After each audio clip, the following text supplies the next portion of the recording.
Hey, Max. Dude, what's happening? We're at it again. Yeah. You know what? This What? is episode 27. Okay.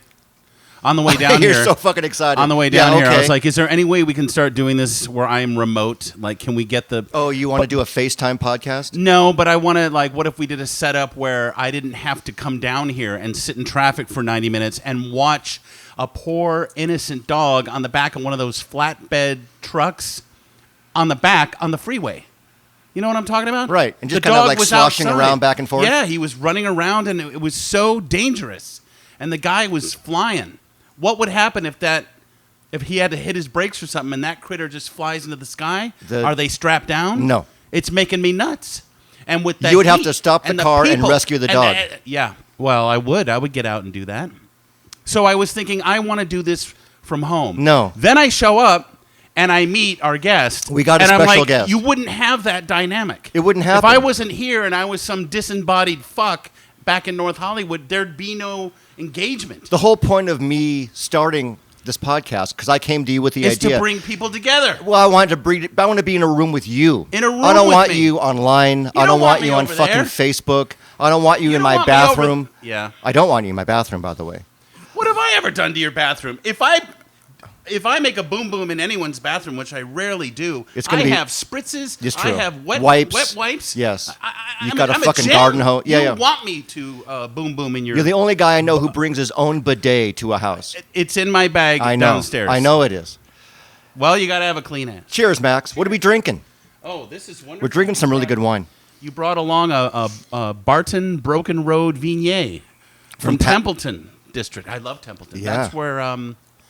That's where my family, not my family, but my wine family, the Sarzatis are. Remember them? I do remember them. Yeah, they're there. Let's get to the important stuff, dude. Okay. Happy 27th episode. Thank you. Thanks for battling, backseat dogs and fucking... No, now I'm glad I'm here. But, Okay. But I was very upset. When I was growing up, teenager, about 15, maybe 16, I met a dude, and we bonded on so many things. At the same high school? We actually never went to high school together. I'm actually 2 years older than he is. Okay. But we bonded on two very important things when you're 16. Let me guess. Frank Zappa. No, well, close. I mean, in the same context. Go ahead. Music and drugs. Music and drugs. Yes, we listened to a lot of music, and we did a lot of drugs. What drugs did you do?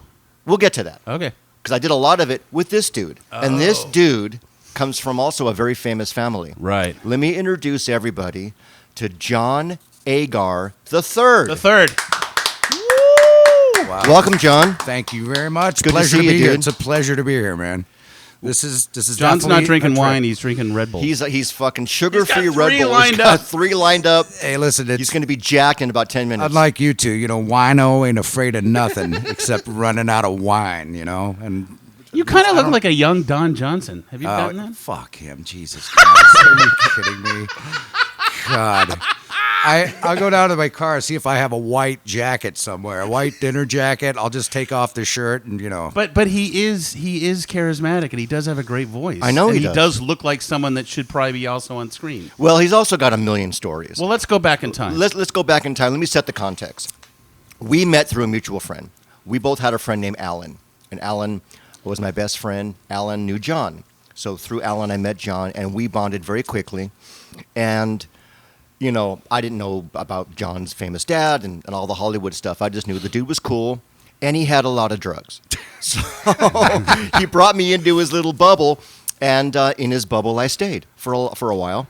And we did a lot of stuff, which we will get to, but I want to get his backstory. John Agar the First. Is your dad the first? No, actually, he's a junior. So He's a junior. His father was John Agar the first. All right. And so John Agar Jr., but he just went by John Agar because his father died when he was relatively young. I think my dad was about 12 and his father passed. All right. So I never Okay. met my grandfather. Ever. On my father's side. Right. I know where he's buried. Yeah. He's not going anywhere. He's still there. You can go say hi. Exactly. Your dad, John Agar, was a fairly famous actor in the 40s and 50s or just 50s? 40s. Well, I mean, I think once you're a famous actor in the 40s, you're a famous actor until the day you die. Mm-hmm. So technically, he was a famous actor. Right. And he started his career in the 1940s. Okay. But he actually it's kind of an interesting story to that, actually. My grandmother, who is actually, she's relatively, related to a fairly famous person as well. My grandmother was Lillian Rogers, and she was actually a first or second cousin to Will Rogers. Wow. Will Rogers, Yeah. Wiley Post. Never met a guy I didn't like. And never go all flying with a fucker either. Right. But at any rate. So my grandmother husband passed away. She was a widow, and she moved. She inherits the family business, which was a meat packing company in Chicago, and they moved to Beverly Hills. And she buys the house next door to the Temple family. And so my aunt, Joyce, goes to school with Shirley Temple. And my father, who was several years older than her, actually hooks up and meets Shirley Temple as the girl next door. Really? Yeah. But at this time, Shirley Temple, because she started so young, she was a She star. was relatively, she was one of the most famous in the world child actresses of all time. So she to was this day. she was famous at this time when she's living next door to your dad. Exactly. Wow. Yeah, exactly. So where was I? Were we talking about Shirley him, Temple or- and your dad. Shirley Temple and my dad. So interesting story again. This is great. You're like Hollywood, Hollywood legend shit. So my father ends up going to the U.S. Army and U.S. Army Air Corps. He's a physical instructor. When he comes back, my aunt's in school and Shirley are their friends, and my father's just kind of hanging out around the house at the time.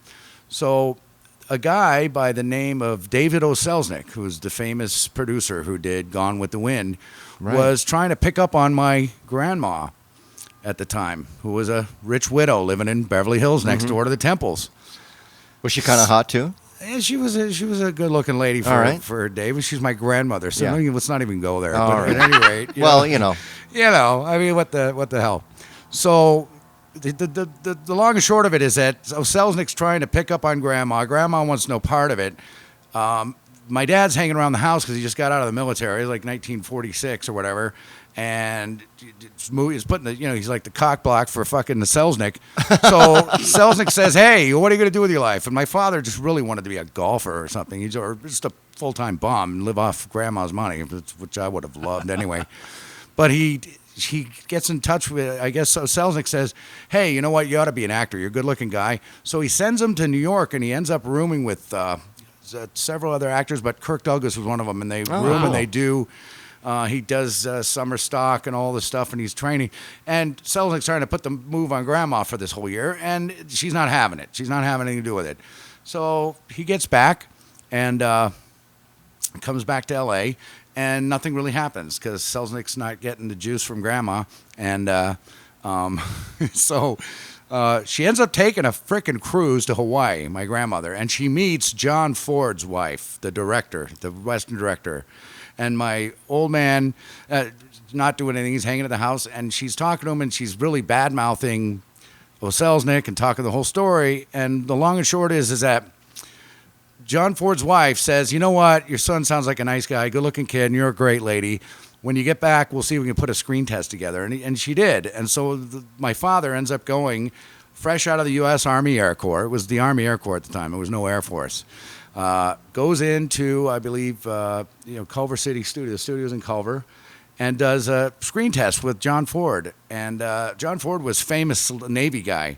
And my old man walks in and he goes, "So, you blah, blah, blah. I heard the whole story here. Let's do this test." He goes, "So, you're in the Air Force, huh?" And he's like, "Yeah." He goes, "I hear you're in the Navy. Anchors aweigh, sink." And he's just like, no one had ever had the balls to go up against Ford like that, ever. Right. And one thing led to another.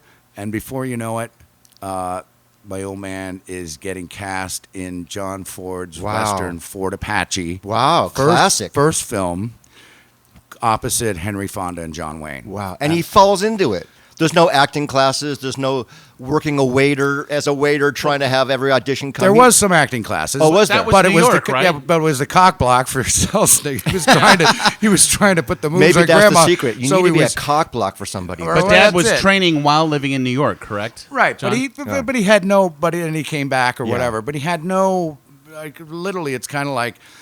It's just a family, whatever. It's Right. just if you lived next door to a plumber, he might have ended up unplugging the sink or Right. something, right? It's just one of the luck of the draw. Exactly. God, there's So nothing that's- like good karma. Yeah, that's kind of the family story. That's what I was told. It's and then cool. of course in between there, my aunt Joyce, his sister, went to school with Shirley, and they started a date, and they saw this big Hollywood jumped in and saw this, and so Selznick ended up doing personal management for my old man and put him into the film, and then they eventually started to work together, and they produced their wedding and all this other crap, and, Wow. and they were married, I guess, for 5 years, and Very you cool. know, Did they yeah. have kids? Anything? Yeah, They did.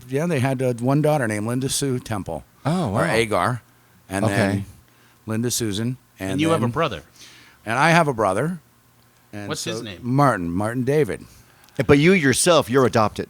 Well, so was my. Well, here it's even more complicated. There you go. The multi-layers of John Agar Multi-layers, the third. yeah. So yeah, my mom, who raised me, who I consider my mom, my soul, Loretta Barnett. She married my father after he divorced Shirley. She actually was also famous in her own right. My mother was actually in the movie Citizen Kane. No way. Yeah. I didn't know she was an actress. She was. She actually worked with Betty Grable as well. Cool. And toured with Grable in World War II. Did movies with Cesar Romero, Betty Grable, something, Schlepp Fest in the Rockies. I can't remember what it was. But anyway, so she had a Hollywood background, dancing and all this. And so she was unable to have children. So in 1958, they went to Texas and they adopted my brother. And in 1964, my aunt, who knew some doctor or something in Glendale, said, hey, there happens to be this other child. And by this time, and my mother's born in 2131, she was like 43 years old. And they're like, no way. And something my mom said, you know what, there's a young girl, she's had a child, and she's going to have a child soon, and will you guys adopt him?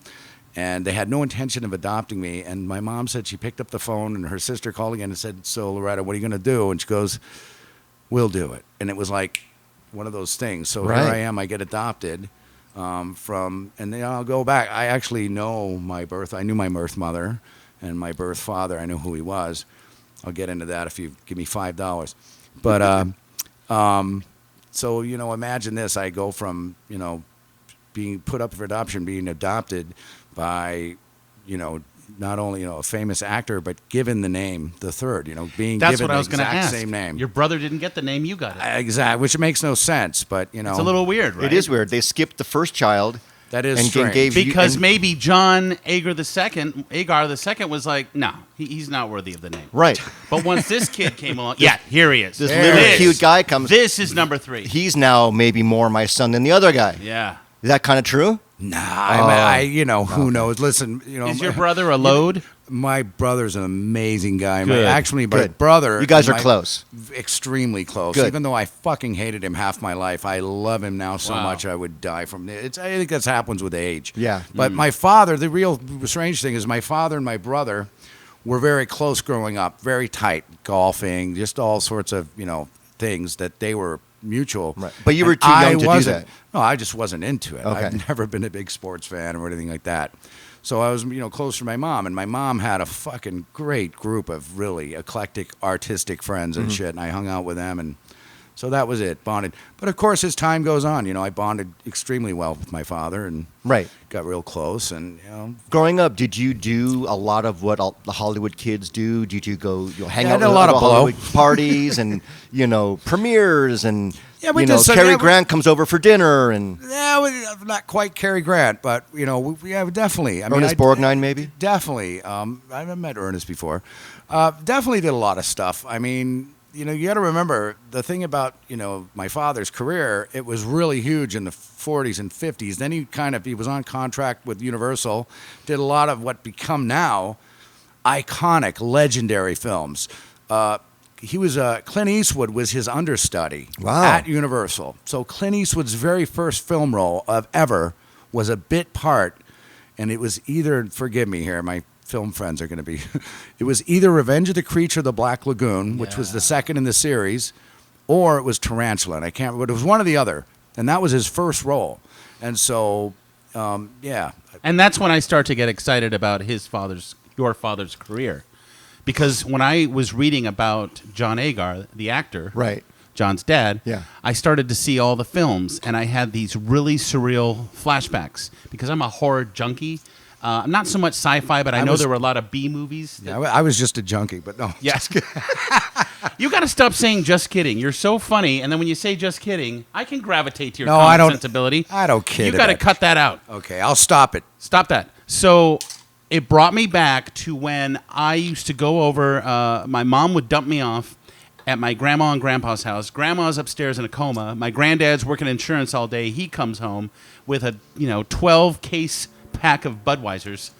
We hit the couch all night long. I have no bedtime. It's just these old black and white movies. I'm telling you, I saw The Mole People multiple times. I saw Revenge of the Creature of the Black Lagoon. I saw Tarantula until the wee hours, until the sun was coming up. Right. I was never told to go to bed. And he would just drink Budweisers until he was out. You know what I mean? That's exactly how I viewed them for the first time. Late night that television with nonstop Budweiser. I got to tell you, you mentioned Mole People. Mole People's fucking amazing. He did that movie with Hugh Beaumont, who, if you recall, was Beaver. Leave It to Beaver's dad. Okay. Yeah, he Wally and the Beaver. Right. Ward. God. Ward Cleaver. And in that film, I think one of the Carradines was in it. I think John Carradine might have been in it. But at one point, I love that movie, especially as I was in my 20s and enjoying a lot of hallucinogens. And in that movie, they're actually feeding them mushrooms. And I'm thinking about, and I'm on mushrooms, psilocybin mushrooms, watching my dad with Ward Cleaver eating freaking mushrooms. Now, Wow. yeah. See, if you wonder why I'm fucking slightly twisted, or I apologize and I'm just kidding a lot, is because I have a disconnect between reality and fantasy and Life is better whatever. that way. I know. You grew I up have in a strict- very surreal bubble. It's perfect. Yes. I remember a very early age. There's certain things and events, we remember in our lifetime. I'm too young to remember Kennedy because I wasn't alive yet. Right. But I'm completely, totally on top of the Apollo, the moon landing. I remember that as if it was yesterday. I remember watching that on a small TV when our family lived in Studio City, California, and I remember it well. And that same neuron path, that same pathway in my brain, I remember sitting in our living room in Studio City and looking at my dad sitting in his chair, and he used to have a pewter mug that he would drink iced tea. He loved iced tea, and he'd drink iced tea out of a pewter mug.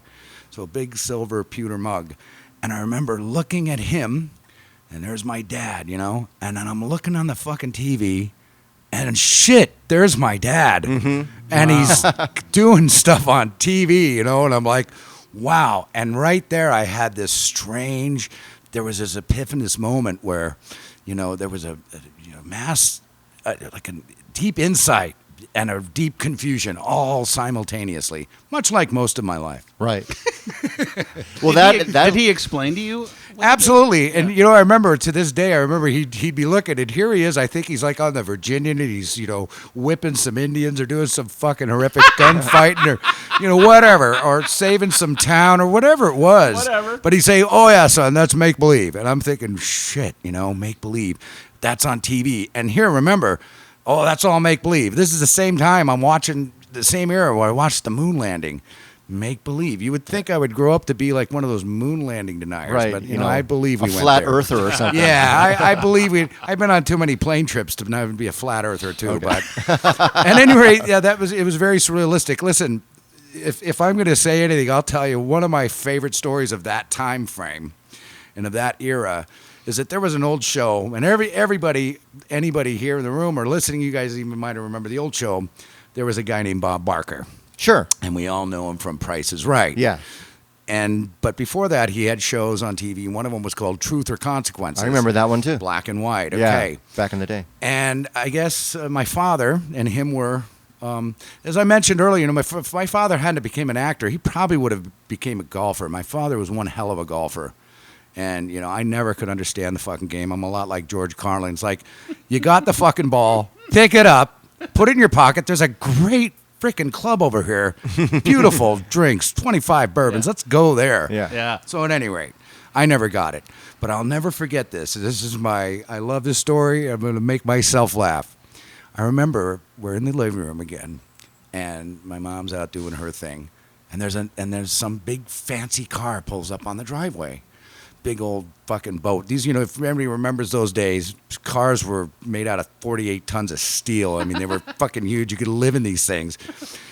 Pulls up. Some guy walks out of the car. I recognize him. He's wearing the fucking loudest, most obnoxious plaid golf outfit you've ever seen. Like something out of Caddyshack. Worse than, Rodney Dangerfield in Caddyshack. And the guy start walking up the step. My father kind of peeks out the drape. Total, just like a sitcom thing. And he goes, oh. He goes, son. And here I am. I'm had to be 5, 6 years old. He goes, son, tell the man at the door that I'm not home. And I remember, okay. And knocking on the door. And I open the door, and he goes, hello, young man. Is your father home? And I look Bob Barker right in the eye, and I say, my dad told me to tell you that he's not here. Total fuck up. That's But great. anyway, So funny. I remember that. The funny thing is, I remember these. About you asked me about celebrities and people I met. I've met hundreds of celebrities in social situations with my parents. The funny thing is, that's one of the things I remember.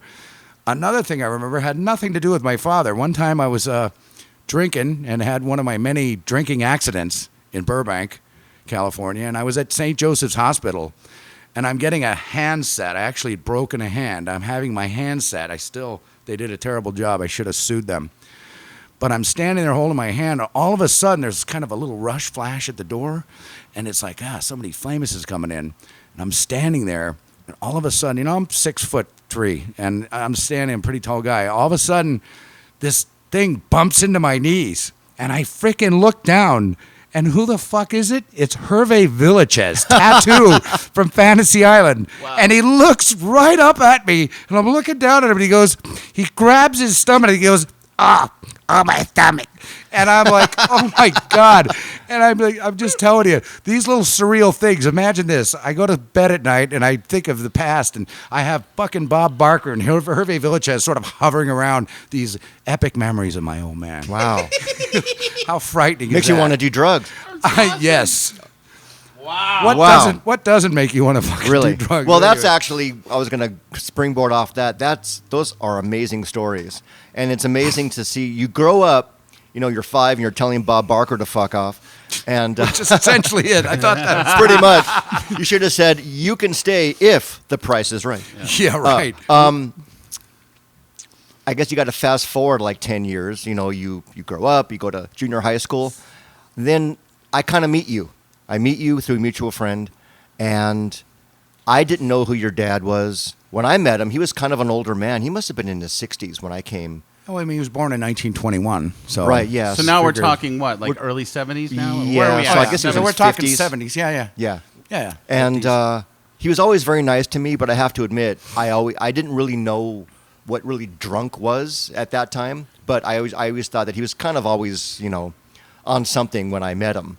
He was always seemed to be a little sloshy in a way. That's interesting. You know, my really father, nice. My father's a recovering alcoholic Really? for 45 years. Because I don't Then know why why. does it That's say on fascinating. Wikipedia that he got into all these bad drunk driving accidents? 1940s. He Oh. had one in the 1940s. So when I knew him, he was not drinking. no, he not wasn't at all. drinking. Interesting, because that's the impression I got. Because I assumed that Maybe there he was, was a just darkness tired. there. I don't know. You're saying Maybe he was gregarious stories sleepy. about You know, I never met Charles Black, but I imagine that fucker after marrying Shirley might have been fucked up too. I'm just saying.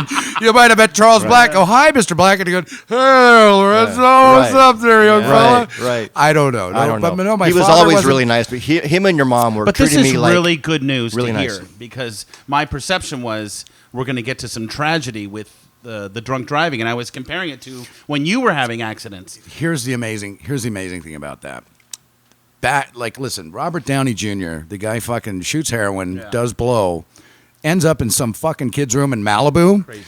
And, it's like, it's great. It's like, yeah, he goes to Betty Yeah. Ford, and Right. it's fantastic. You get the second chance, and It's he's huge. excellent. It's Right. like no big deal. Back in those days, Right. I want to call it like the pre-Victorian, I don't know, just the moral compass Right. of the Where time. the image had to be the so moral pure. compass of the time. For one thing, think about this.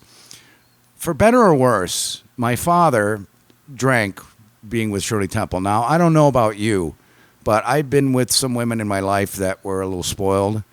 And I can only imagine what it would have been like being married to a woman who was given like one of the largest diamonds, who hung out with heads of state, was doted over her whole life. I can only imagine. It would be ruinous. I can only imagine what that would have been like. My father was kind of a sloshy, simple Midwestern guy, man. Right. He was a guy from Chicago. Yeah. He was a U.S. Army Air Corps physical instructor. He was a...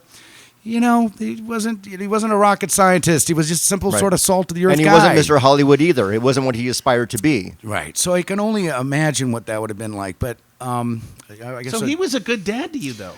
Sounds like he was a great dad to you. My father and mother were like amazing. They were really nice people. This is spectacular, man. Yeah. I wish I. Well, I don't wish. I mean, it's like I don't. There's a lot of shit that I did and put them through in my lifetime, right. and it would be nice maybe to have an excuse. Of course, I don't lean on excuses anymore, but I'm just saying, oh, yeah, they beat me. They put me in a closet. Yeah. They made me watch episodes of The Virginian over or whatever. No, they were We had to watch really- Gunsmoke for 10 hours. I will say this. They got me, and I'm definitely, I'm not too introverted, obviously, and I'm not small, and I'm not, I'm not quiet. And I can only imagine what it'd been like to have these two kind of like literally, Ward and June Cleaver. They were literally like leave it to, and a little older to have me. I mean, a complete fucking psycho. I mean, I was a psychopath. As Lorenzo says, here we were.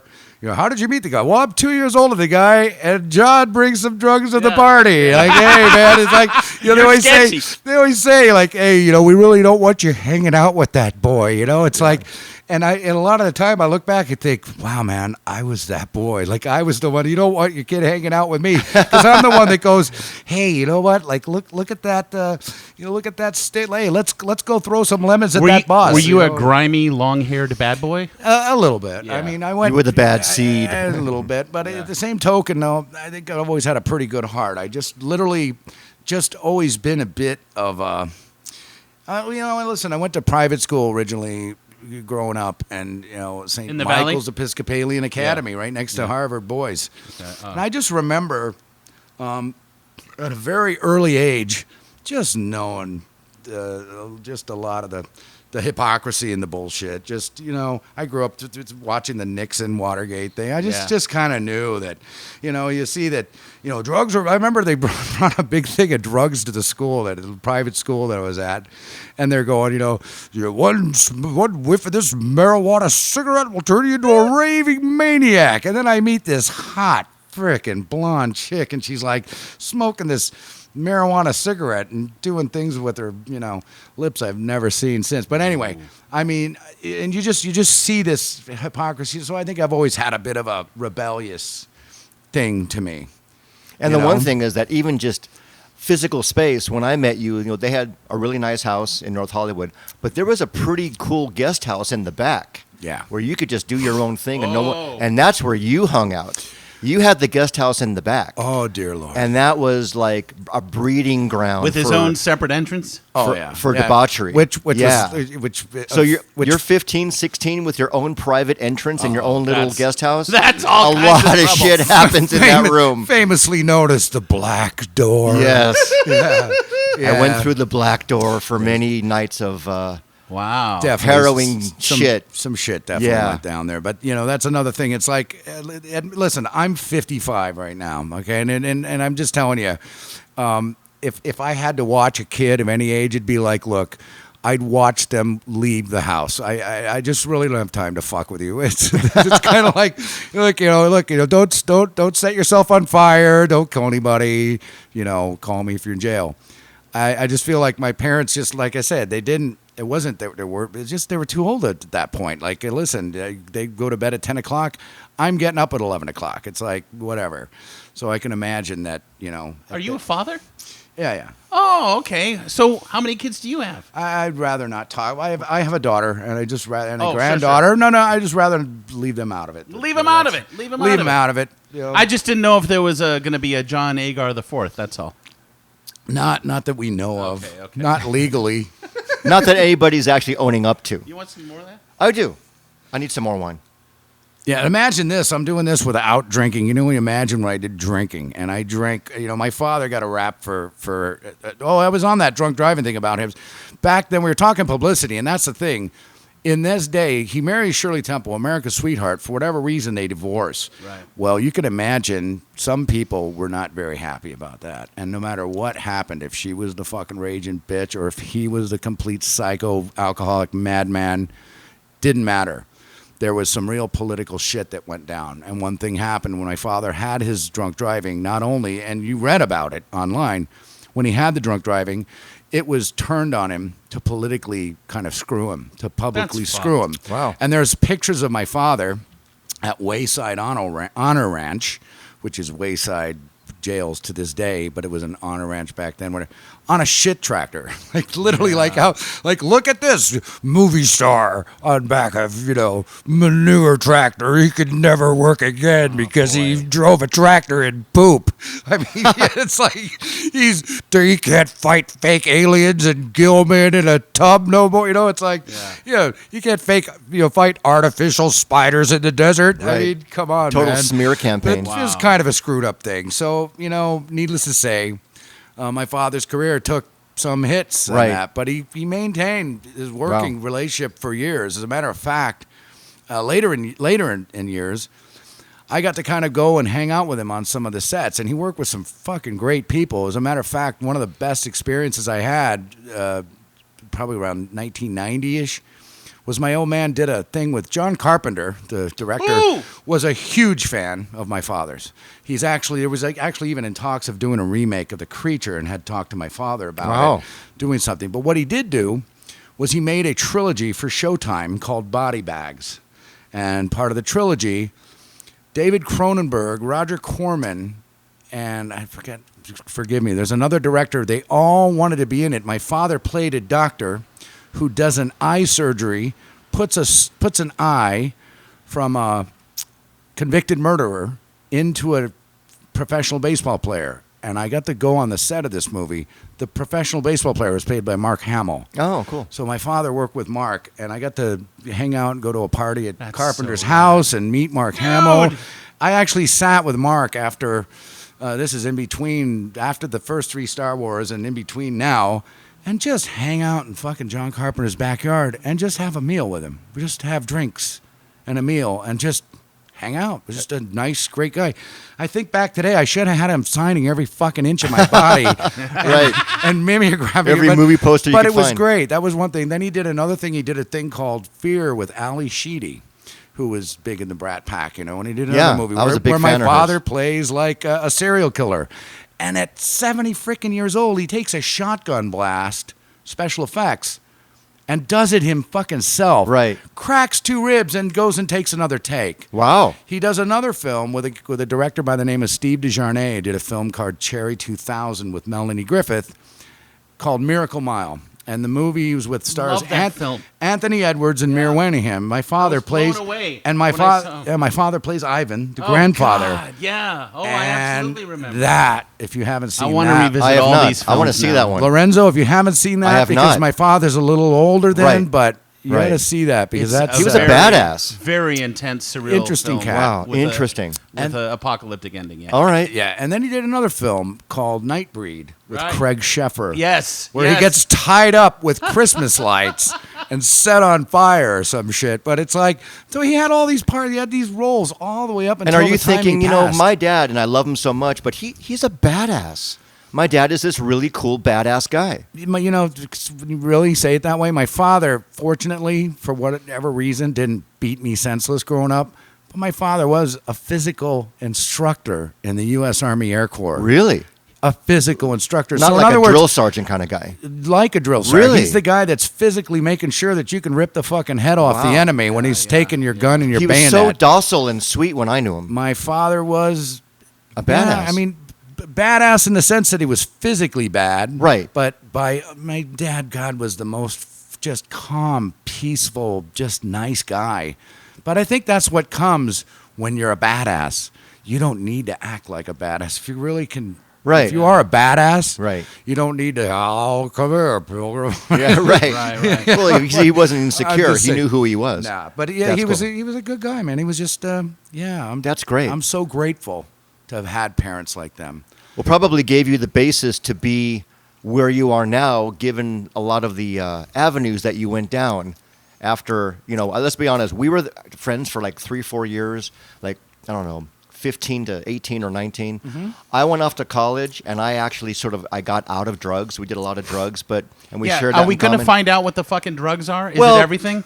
Well, we did some coke, and we did some pills, mostly a lot of pot, A lot and of pot. hash, Thai stick. Are you still enjoying the benefits of cannabis now in California? Well, I could enjoy. Listen, I don't drink or smoke.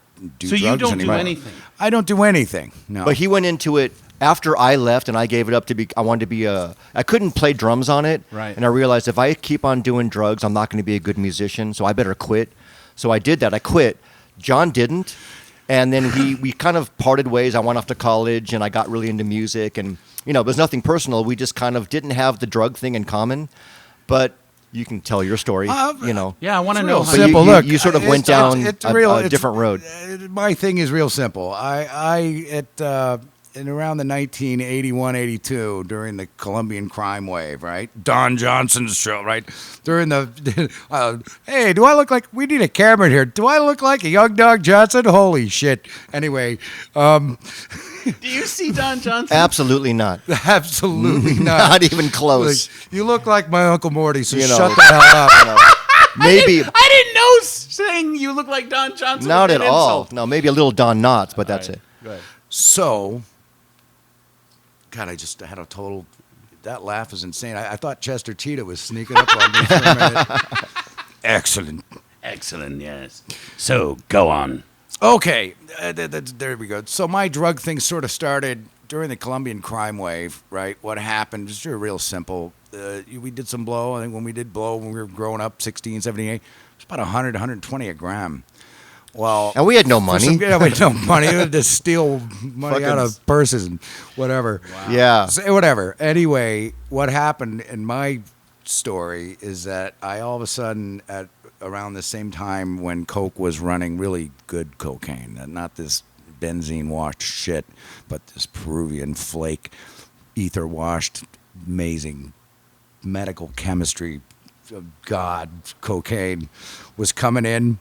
And I was getting it at like 1/3 the cost. I was able to get bulk at 1/3. And, being a kind of a fucking son of an old Hollywood actor and a bit of a fuck up and a bit of a rebel at heart, I thought being a coke dealer would be a really great thing. I Entrepreneurial work. I thought that would be a great getting it. idea. Yes. So I'm going to be a needless- businessman. Needless to say, there was a time that it really worked well, but it started off my sort of, my relationship with drugs and alcohol, which, look, it's quite frankly, look, I consider myself a recovering addict. Some people, 8 out of 10 people can do things, right? And it doesn't affect them.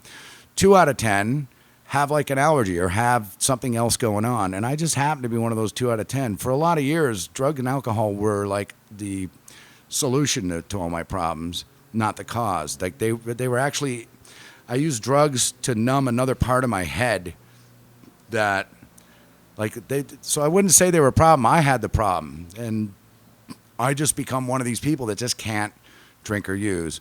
But I had some springboards there. Like I said, I was getting massive amounts of cocaine in the 80s, and you guys all know the stories. It was the Reagan era, just say no, but everybody was high. And, Right. it was like, listen, I grew up in the Valley, and, one thing led to another.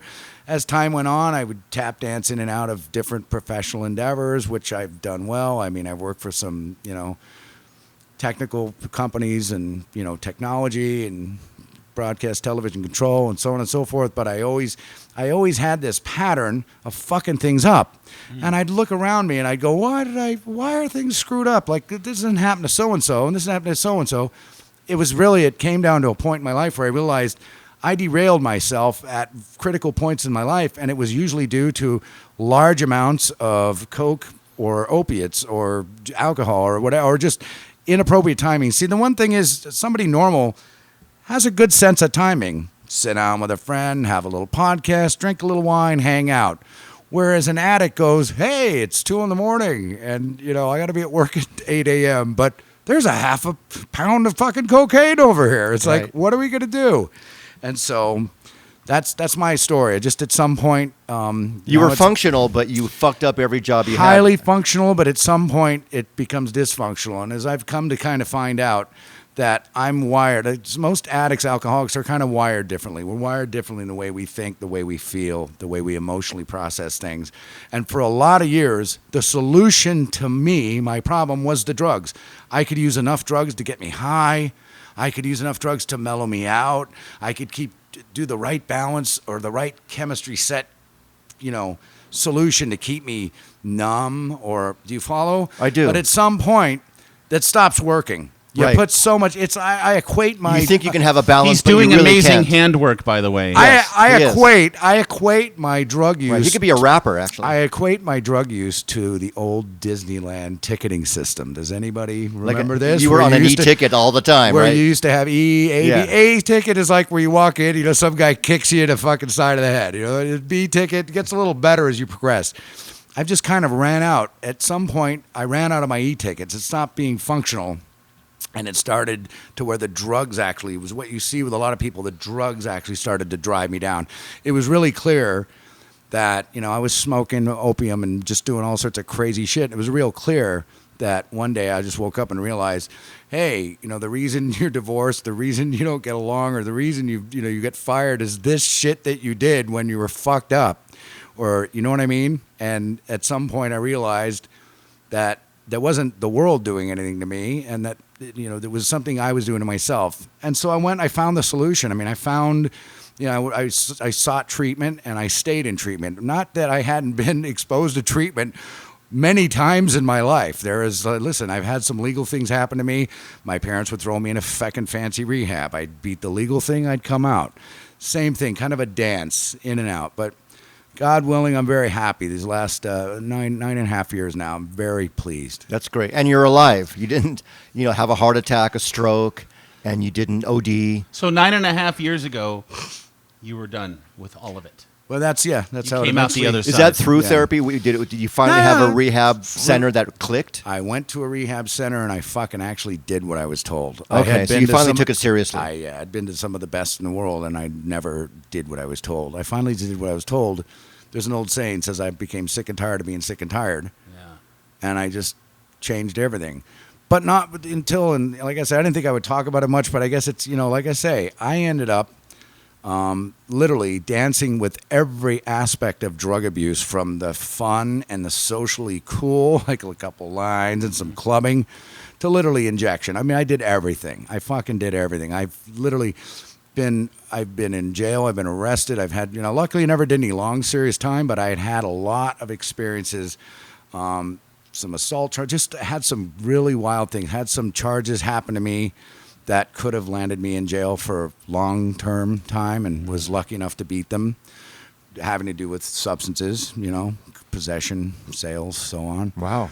Yeah. Sounds but like if you had 9 lives, I think 7 are used up. as I said, You're on 2 as now. I said, like the e-tickets, I've pulled all the damn e-tickets out of my book, Wow. and I'm lucky. But yeah. But it's great that you're at this place now at 55 years old. That Yeah. You're in a good place. Yeah, pretty much. I mean, listen, I'm here right now. I mean, that's what the real key to everything is. I'm in the moment. I live for the now. I'm like, yesterday's gone, tomorrow's not here. I live in the present. That's why we call it a gift. That's It's very like zen. today. That's a very good place to be. It Is pretty there a zen. darkness inside you? Do you go about life like highs and lows still without the crutch? If you keep looking at me like that, I'm going to slap the shit out of you. Oh, no, Max? Not at all, man. No.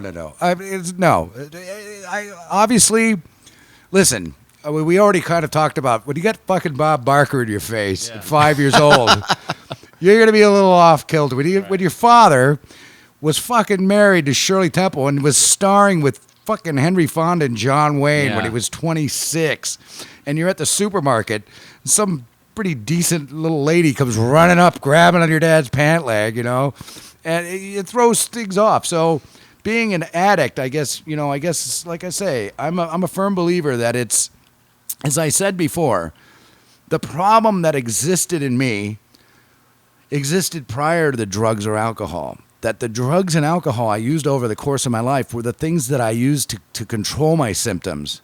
Right. They were the measure that controlled it. They controlled me. Like when I say, like, because I had such extremes of anger or extremes of depression or whatever it might have been, I used them to balance me out.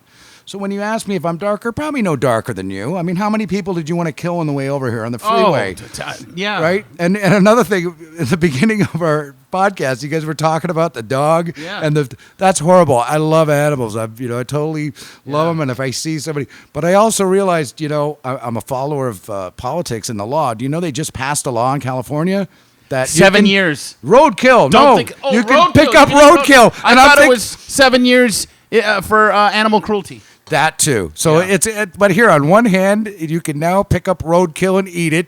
And on the other hand, if you beat up the animal before you kill it and eat it, it's 7 years. It's very strange, but I'm definitely an advocate. But you're free of drugs and alcohol, and you're happy. You're a happy man. man. Trying to get my or mind happier, around. I should say. Yeah, that's the thing. Well, listen. As we go down the fucking toilet in this godforsaken hellhole administration we're suffering under, these monstrous things happening, it's amazing that you're still Do you want to get real? on the up and up. Listen, this is funny, but it's not funny. So this is real. But if you can get real about it, I worked for a luxury website for a while. It was one of the number one luxury websites in the world, and I worked for that prior to my last experience in getting clean. I abused this fucking company and this boss like a fucking like a cheap prostitute, which I've met many of. But at any rate, so I got a good piece of money. I did a huge deal with one of the major car manufacturers of Germany, hundreds of thousands of dollars with the large advertising agency, and cashed out. And the guy at this agency was kind of fucking done with me. And I literally, the long and short of it is, I went and I made the decision in whatever, just I guess it was 2009, that paying for an apartment and paying for insurance and all this stuff was really eating into my fucking drugs. And I made a conscious decision. Fuck rent. To go and just live on the streets because Did you really? I had disability payments. I had money coming in from annuity, and I had this big lump sum, and I made the decision. This is where my drugs had taken me, and that just rent was just way too much fucking money when I could be putting all that into drugs and getting high and partying and doing my thing. And it was during that experience. So I guess I had one point I was going to say is that what I discovered during my journey of doing some living on the streets as a quote unquote homeless guy. Of course, I was a little higher level homeless because I had a little more funding coming in, right? But what I discovered was really strange, and maybe topical, is that about 1/3 of the people that I ran into were just fucking stupid. They just couldn't. You could give them a pack of money and an apartment, they couldn't. They would fuck the thing up in a month. The other third were severely mentally ill. They were getting Jesus messages, and they thought they were the fucking Pope, and whatever they, Hare Krishna, whatever. They were, and then the rest were maybe let's do quarter, and the rest were just fucking drug addicts. Wow. And once you addressed the two things. Right? I mean, and when I say the stupid, I mean, I'm probably wrong, but some people just had a bad thing. And once they had no tools to make decisions. They had no tools, and once you're down, you think about this. If you're on the street and you're homeless, if you ever look at homeless, because I have both, I have good and evil in me. Mm-hmm. I'll walk by a homeless guy and I'll think, fuck you just want to get a bag. And the other time I think, oh my God, I know how hard it is for you just to shave. Just to shave today. If you needed to shave. I was going to ask you what a typical day for you was. It was insane. I would sleep in a car, hide in a side street, or I'm sleeping in a car. Then I'd go to a public bathroom that I knew of and kind of do the sponge bath and shave or whatever. Then I'd go out and I'd call my connection. Then I'd call my connection. I'd get high. And then I'd call the connection again. Then I'd get high again.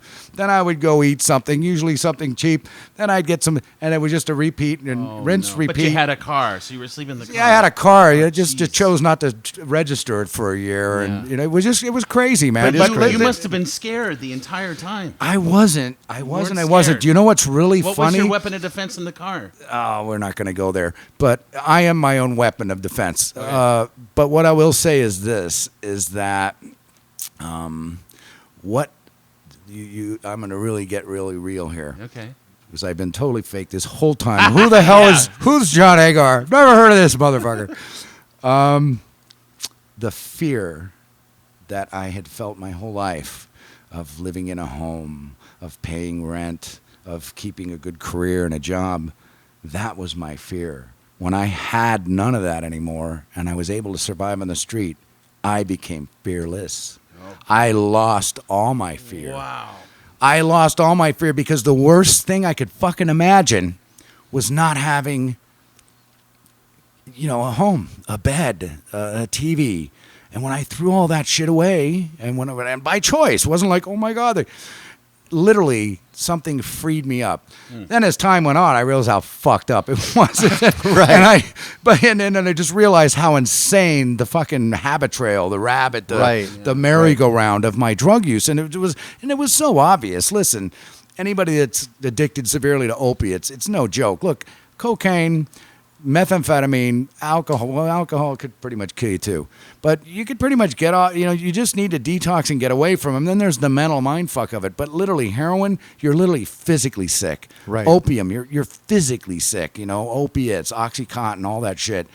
And when you have that happen, when you realize that, hey, I'll tell you, I was working for a very large external hard drive manufacturer in Beverly Hills. Robertson Boulevard. I've got an office right there overlooking Beverly Hills, and I'm smoking heroin every day. And one day I wake up, I don't have any heroin. I'd been introduced to this stuff kind of innocuously. One day I woke up, and I didn't have any. And at the time I was calling it opium. I guess that takes away the sting. Yeah. I didn't have it, so I called in sick. No big deal. I got sick time. And as I'm sitting there, I'm thinking, you know what? I'm going to sit here at home feeling like shit today. I might as well call the opium guy and get some opium balls and smoke them while I'm at home. This can't hurt me. And I called and I got them. I went and picked them up. You've probably seen it, Chasing the Dragon, right? I get some heroin. I get home. I'm smoking it. The instant I take a hit of the shit, I feel great. I could conquer the world. At that time, my eyes caught my own eyes in the mirror and I realized you are an addict. And that's when things started to, but I had this is prior to my job with the luxury company, and this is prior to me. So you still have some insane decision making, but it's really all it's very selfish. It's based on I don't really give a fuck. I say when I was using, I wouldn't piss in your ass if your fucking guts were on fire, right? Now I would gladly put out your fire, and I care. So you will piss on my ass now? Pretty much. Okay. One thing I'm getting, actually, one thing I'm not hearing in a very interesting way, is that as much shit as you did, you're owning up to your shit. You never once said you were a victim of anything. So that's in some way. I mean, it's actually very. Yes, sir. You are very correct. Strong. Well, you're not a victim, and you're not playing the victim. At least whatever shit you went through, you're owning it. And you know that all of the decisions are yours, which is a pretty amazing mindset. Even though you're in that drug-infused stupor, you never played the victim, which is pretty interesting. Well, thanks. I appreciate that. Listen, we are all the product of our experiences up until this point now today.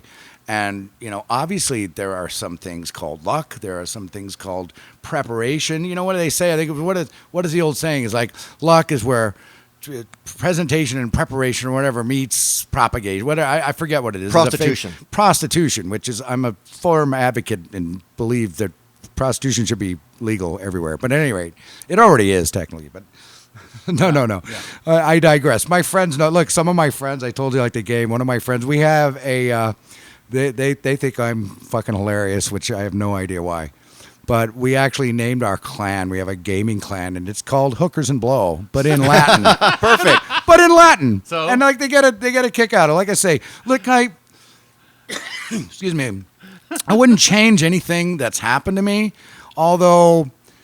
Hindsight is 20/20. I wish I could have done it earlier and changed earlier, but I didn't. So I didn't. But you're So still a young that's guy. it. You're only 55 years old. You Yeah, got a lot that's of life true. ahead of you to do a lot, whatever you want. We're not talking about the daughter, but are we allowed? Is there a wife?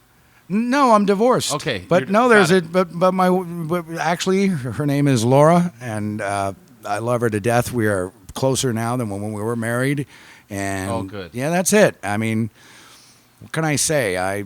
Do you live alone? Yeah, well, I live alone. I have a 2-bedroom apartment. I rent the other room out to a lovely young man who is a Okay. USC PhD grad student Okay. in computer science. Okay. And And where are you that's- working, if you can say? yeah, sure. I work for a major digital advertising agency. Oh, cool. I formerly worked with the. My trail of.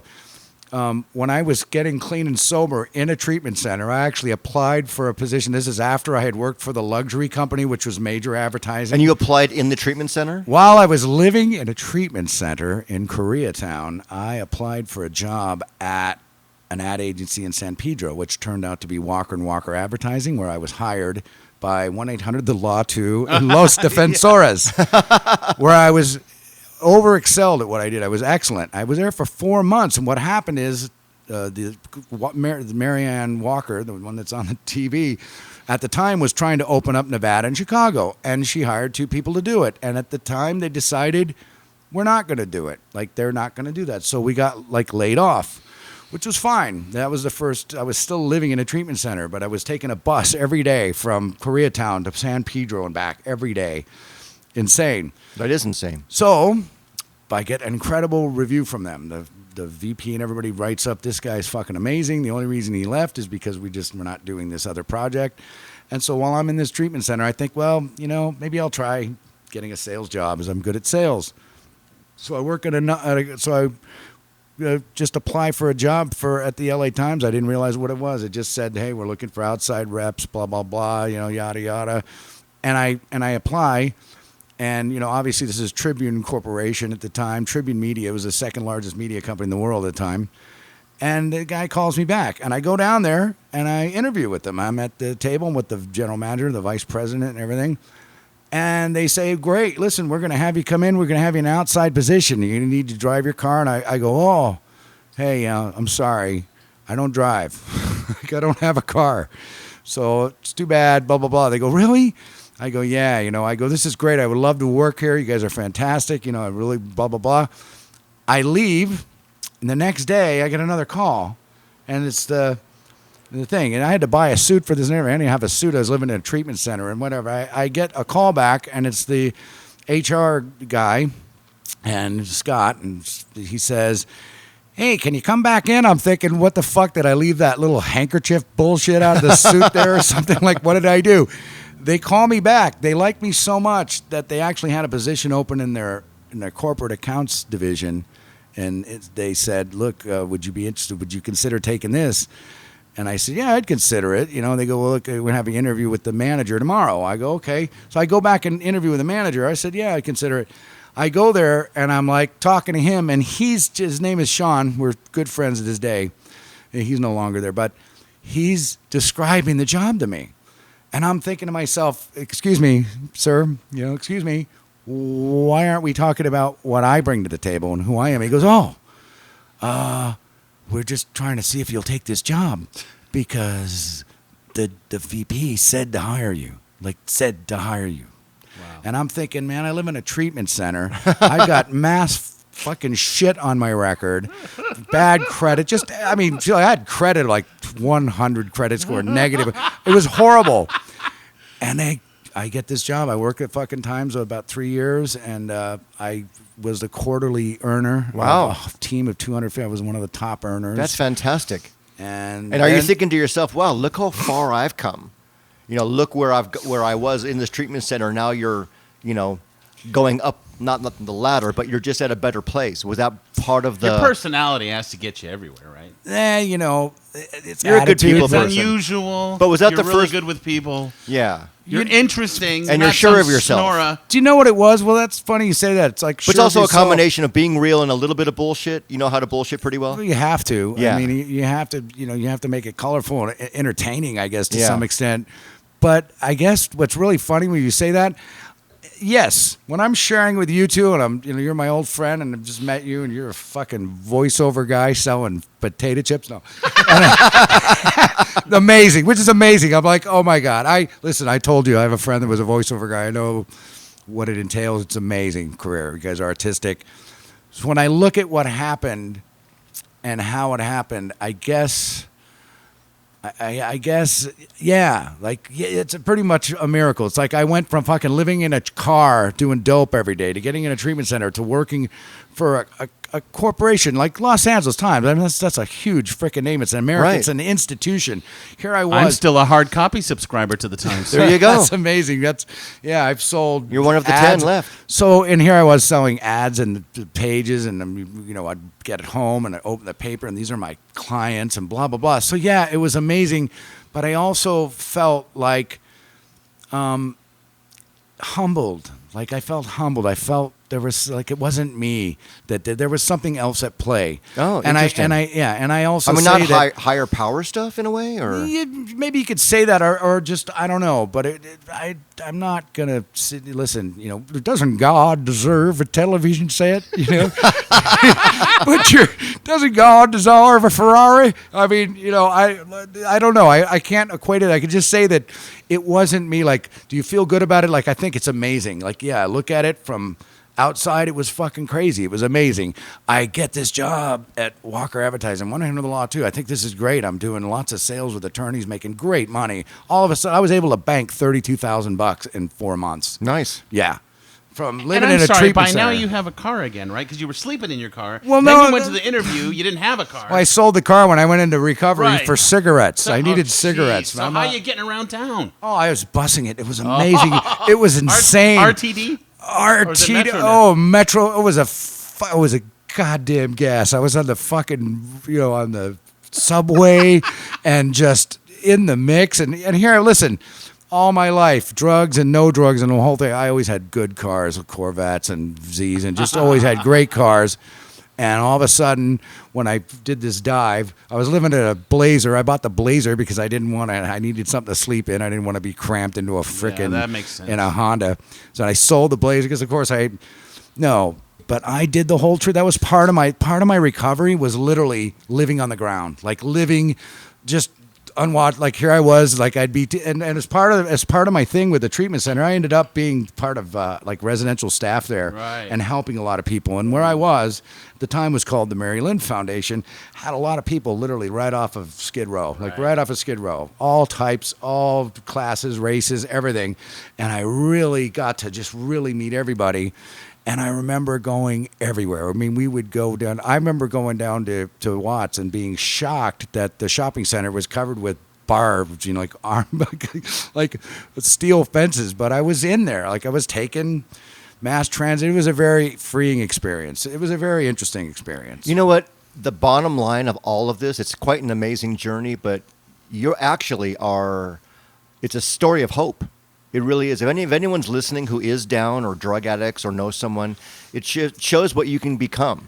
You're a hopeful guy. You've come out of it to be a functional, happy person. And that's actually the real message. And this message is just like that. I used to be a hopeless dope addict, and now I'm a dopeless hope addict. That's beautiful. Actually. That's really nice. Well, that's true. And that's what I'm getting from all of this. I appreciate it. Listen, it's not a downer story. It's actually an uplifting story. I appreciate it. I didn't want to talk And about good it for a you. lot, but you're my friends. And I realize that, if anything. I think you should be getting paid to be a consultant for film and TV about life on the streets.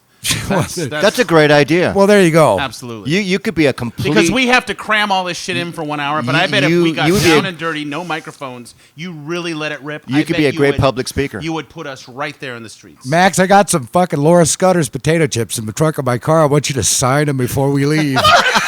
Laura Scudder's. Laura Scudder's. No, you mean... Laura Scudder's. You mean Pringles. No, okay. Pringles, you can't have that. So how did you two clowns eventually reunite? Oh, this is good, and I'll let Lorenzo take that over. All 'Cause This right, is and fascinating. Maybe we'll end with this. So I just want to say, John, you not only is it an amazing story, you tell your story really great. You're a great storyteller. I hope we took a 30-year break from being with each other Jesus. and not doing drugs. And Well, you were, dude. I was. that's true. I was. We didn't do drugs together. I took up your slack. Trust me. Yeah, that's right. That's right. I took up all of your slack. Yes. No worries. That's true. I mentioned earlier we met because we have a mutual friend named Alan. Alan had a little sister named Ari. Ari grew up, and Ari just had a 50th birthday party where she invited me and she invited John to go, and we met at her was at a party Wow. just a few months ago. At the Did you sportsman's know club. he was coming?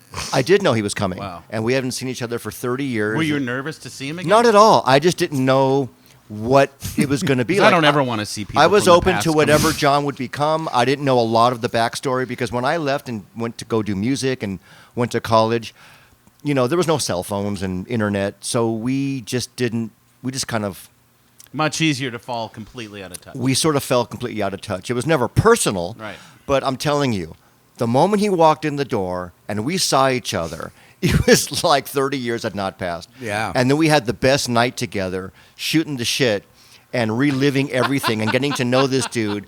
And that's when I said, man, I got a podcast. Like the next day he called. And it's Told like, me. Yeah. I got to have you in here. You have to meet Max. You're awesome. And we just had an amazing night together and kind of rekindled. So And how did thank you God we're catch both up on alive. each other's lives in the similar way that we we're really, doing here? I got to say something, Max. We really didn't. In other words, a lot of what Lorenzo's hearing right now, and you, Is that true? it's like the first time he's ever heard any of my stuff. And I didn't. Yeah. And I didn't know. Listen, I didn't know what I was going to say here. Look, I did a little background research on you. I did a little bit on the podcast. Right. I've heard you guys just shooting the shit. Believe me. Part of me, remember, recovering addict. Part of me wants this whole fucking world to revolve around me. Right. Part of me. The other part of me doesn't want any of that. Wants Right, just right. everything. So Right. I'm still in that moment. So it is what it is. I just wanted to come here and just be real. And, I can pretty much say safely that I haven't fronted anybody out who's alive. Everybody's safe. And All the we names just have been talked about, changed to protect the and innocent. if it's of interest to people, great. But I could say that, like I said, Yeah. that was a huge component of my life. During that time, I did some pretty fucking amazing things and had some great accomplishments, but with some great pitfalls. But, I'm very happy. I'm really happy about who I've become and where I am. And it's like at 55, I'm growing up again. Beautiful. John, that's a great place to end. Well, wait a second. I have one more question. Oh, go ahead. Shit. I have 8,000 more questions. We could do a part two. But John Sr.'s residuals and pension. Who's been getting that? Gave that to my brother. Your brother? Who's getting the money, John? I gave it to my brother. Okay. But remember, a lot of the stuff that he did was pre-1964. Right. And the other stuff that he did, there's some Right, money right, on it. right. But my brother had a stroke a while back. He's Oh. doing really good. Good. He's doing really well. But, his health was... And my brother was there when I was in the midst of my freaking chaos on and off. And he was always there for me. And I, can say that... we left some things from the estate and so on, and I think that we've been very equitable with everything. And in that sense, I imagine he'll pass it to me if he ever leaves us. But he's got it. All right, I have Zach's been taken care of. but Being on top of it. like I say, it's really funny because for the first time, about 6 months ago, I had a fan group of the creature, the Black Lagoon, a guy called the Kilted Creatures. He got a Facebook page. Reached out to me and did a podcast where I was screened. They interviewed me about my father and his that's career, great. and they put me on a screen in a theater in Florida, like what you wanted to do. Yeah. If you could sit in your fucking house and just sit in NoHo and just shoot the shit here on the phone. No traffic. So no crying about dogs. a little different if I have to fly to Florida. Plus, it's fucking Florida. But at any rate, and that was cool. But yeah, anytime like. I love talking about my dad, but I don't live off talk. Like No, I don't no. like. Right. You know what I mean? It's not like, hey, look at this. No, this was a dad. nice balance. We covered Dad, but then we got deep into your shit. Exactly. Still want more, but whatever. Well, There how could long be is more. it? there can be another. Probably 3 weeks. by this Yeah, point. it's about 17 hours at this Oh, point. yeah, all right. All right. I get it. I'll gladly come back and talk about anything. At we any could do a time. part 2, not necessarily today, but we'll have you back. Anytime. There's going to be more to the John Agar, more layers to come. The He saga. can just sit in and we'll talk about all kinds of things. You could be a second co-host. Totally. I want Max to call his agent because I want to be the homeless consultant or at least a beauty pageant judge. or There you go. something. That's right. Anything or like I'd like to be like I'd love to be the Michelin Man. I look like him, but like any voiceover work here, fuck it, I'll do it. you know? Mascot work is good work. Big back tattoo. That's John, thanks for coming, man. Yeah, dude, You were you're awesome. Thank you guys. Final for having thoughts, me. Max? No, he's totally great, and I'm happy. This wine was very good. I got to tell you, with all due respect to Lorenzo, so many of his friends I find insufferable. So to find one who's actually interesting and edgy and down and dirty and more like me is like, oh, what a relief. I mean, do you see who he hangs out with? Have you hung out with him enough since you reunited? No. There's Tunuku and Tutaka, and it's just like all of these. You're going to love Tutaka, by the way. Yeah. No. Yeah, We she's love I him. love to talk. We get together with Spritzo. Spritzo is wonderful. Have you met him? Oh, he is Spritzo. I mean, it's just like you want to die. I'm a Najala Final thoughts, John? Hey, the thought is this has been a pleasure, man. It's been great hanging out with you guys. I had no idea what to expect. Thank you. I mean, it was fun. I mean, therapeutic too. We realize I've never paid for therapy. I just get therapy when I just spill my shit out anyway. So, As if long as anybody- you leave as a better Yeah, person, it's there's all got to worth be it, some man. catharsis Well, involved in yeah. all of your life. Well, you're Listen. very honest, and thanks for sharing your Stay life honest. with us. Got it, man. Thanks. It's been fun. Definitely. That's great. Well, everybody, as usual, thanks for listening. Have a beautiful Thanksgiving. Have a good Thanksgiving. We'll be back for episode 28 whenever we decide to do whenever so. we decide. It's a little Yes. family thing, as we like to refer to it as thank yous a giving. Yeah. That's Thanks for Italian. listening. Frabados, I gotta get a guigno. See you next time.